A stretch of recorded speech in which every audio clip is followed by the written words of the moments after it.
this channel. So today we will discuss the medicine Euphrasia officinalis.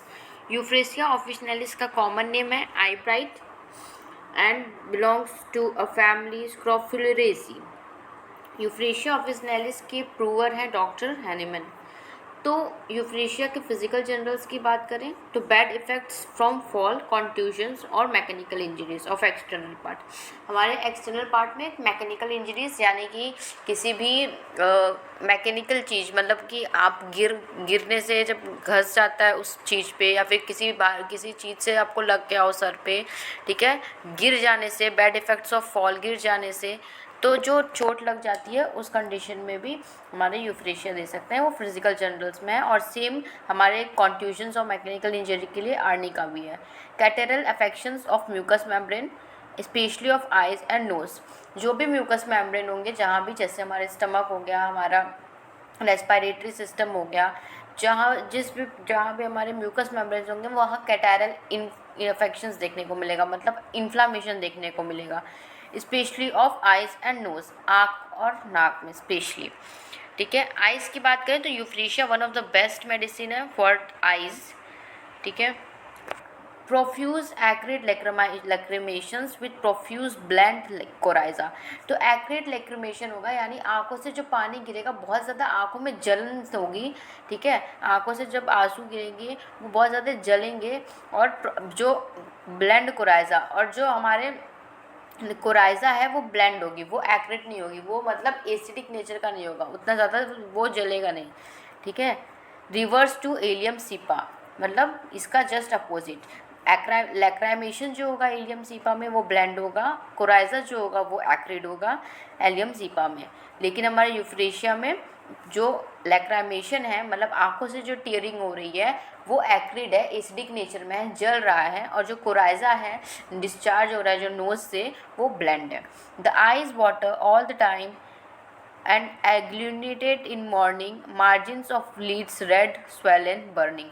आँखों से हमेशा पानी गिरता रहेगा, हमेशा. और सुबह जब आप उठेंगे तो आँख चिपकी हुई होंगी, कहते हैं ना आँख चिपक गई है. गर्म पानी से कॉटन लेके फिर उसको जब धीरे धीरे हटाते हैं तब धीरे धीरे आँख खुलती है. तो सुबह जब उठेंगे तो आँखें चिपकी हुई होंगी, आँखों से हमेशा पानी बहता रहेगा, गिरता रहेगा, बहुत ज़्यादा जलेगा आँखों में. ठीक है, रेडनेस होगी, स्वेलन होगा और जलन होगी. नोज़ की बात करें, profuse fluent coryza in morning with violent cough and abundant expectorations aggravated from exposure to warm south wind. Wind के डायरेक्शन बोल रहा है कि साउथ विंड, गरम हवाएं जो साउथ साइड से आ रही होंगी, उसके एक्सपोजर में आने से प्रोफ्यूज फ्लुएंट कोराइजा होगा सुबह के वक्त. विथ वायलेंट कफ, बहुत ज़्यादा कफिंग होगी, बहुत ज़्यादा एक्सपेक्टोरेशंस निकलेगा, बलगम निकलेगा. ठीक है, थ्रोट की बात करते हैं. When attempting to clear the throat of an offensive mucus in the morning, gagging until he vomits the breakfast just eaten. मतलब कह रहा है कि मतलब एकदम थ्रोट जो होगा वो जो एकदम से पूरा ऑफेंसिव म्यूकस, गले में से लगे पूरा म्यूकस भरा हुआ है, तो वो तब तक गिगल करेगा जब तक कि उसको वोमिट नहीं हो जा रहा. ठीक है, जस्ट ब्रेकफास्ट लेने के बाद. ब्राइनिया का भी सिम्टम है. Profuse expectorations of mucus by voluntary hawking aggravated, ये साइन हमारे एग्रावेशन का है. Aggravated by on rising in morning, सुबह उठने पे दिक्कत ज़्यादा है, सुबह उठने पे आँखें चिपकी हुई होंगी, एक्सपेक्टोरेशंस बहुत ज़्यादा होगा, आँखों में जलन होगी. ठीक है, फ्लुएंट कोराइजा होगा, जब तक वोमिटिंग के सिम्टम्स भी इसमें देखने को मिलेंगे. पर्ट्यूसिस मतलब ट्यूबरकुलोसिस, एक्सेसिव लैक्रामेशंस ड्यूरिंग कफ के समय बहुत ज़्यादा लैक्रामेशंस होगा, मतलब कफ भी है, आँखों से पानी भी गिर रहा है. ठीक है, आँखों में जलन भी है. कफ ओनली इन डे टाइम, और कफ सिर्फ सुबह के समय में, मतलब यूफ्रेशिया के जो कंप्लेंट्स होंगे वो सुबह के समय में एग्रावेट किए हुए होंगे. ठीक है, जो भी कंप्लेंट्स होंगे वो ज़्यादा एग्रावेटेड होंगे सुबह के समय में. फीमेल रिप्रोडक्टिव सिस्टम की बात करें, एमिनोरिया यानी कि absence of menses with catarrhal symptoms, मतलब इन्फ्लामेशंस देखने को मिलेंगे of eyes and nose. Profuse acrid lacrimation, profuse acrid lacrimation is a key note symptom of a euphrasia. ठीक है, मतलब इसमें मेंसेस एब्सेंट रहेंगे, मेंसेस नहीं देखने को मिलेंगे। साथ ही साथ आइज और नोज में कैटारल इन्फ्लामेशन देखने को मिलेगा।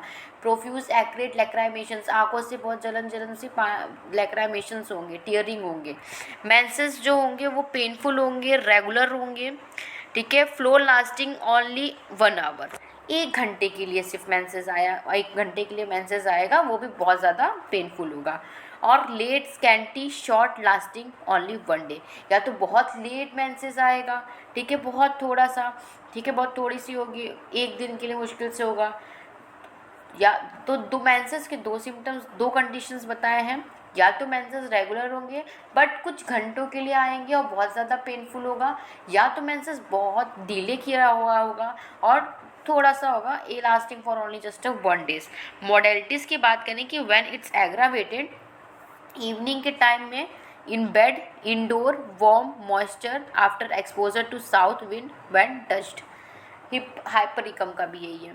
तो जब कभी भी कोई छूता है, जब छू रहा है तो क्योंकि वहाँ पे इन्फ्लामेशंस देखने को मिल रहा है, वहाँ पे बहुत ज़्यादा एक्रिड कंडीशन है, तो व्हेन टच, जब छुएंगे तब, इन इवनिंग, शाम के समय में, exposure to a south wind, ठीक है, वार्म कंडीशन में, मॉइस्चर की कंडीशन में, बेड पे काफ़ी ज़्यादा दिक्कत है। अगर इसके रिलेशन बात करें तो similar to pulsatilla in affections of eyes, reverse of allium cepa. तो पल्सेटिला के सेम है, इसकी जो सिम्टम्स हैं वो पल्सेटिला की सेम सिम्टम्स मैच करती हैं, ठीक है। किसके कंडीशंस में? आइस के कंडीशंस में, आइस से रिलेटेड इश्यूज हैं जो मैच कर रही हैं। और एलियम सिपा का रिवर्स है। एलियम सिपा कैसे रिवर्स कर रहा है, रिवर्स कंडीशन कैसे है? क्यों? यूफ्रेशिया जो है हमारा ब्लेंड एक्रेट लैक्राइमेशन है, लेकिन हमारे एलियम सिपा कैसा है? ब्लेंड लैक्राइमेशन है, ठीक है। और साथ ही साथ लैक्राइमेशन और कोराइजा में जस्ट अपोजिट ही है, ब्लेंड कोराइजा अपना यूफ्रेशिया का है। सो हम लोगों ने यूफ्रेशिया का लाइन बाय लाइन एक्सप्लेनेशन कर दिया है। अगर आपको अच्छी लगे तो डू लाइक शेयर विद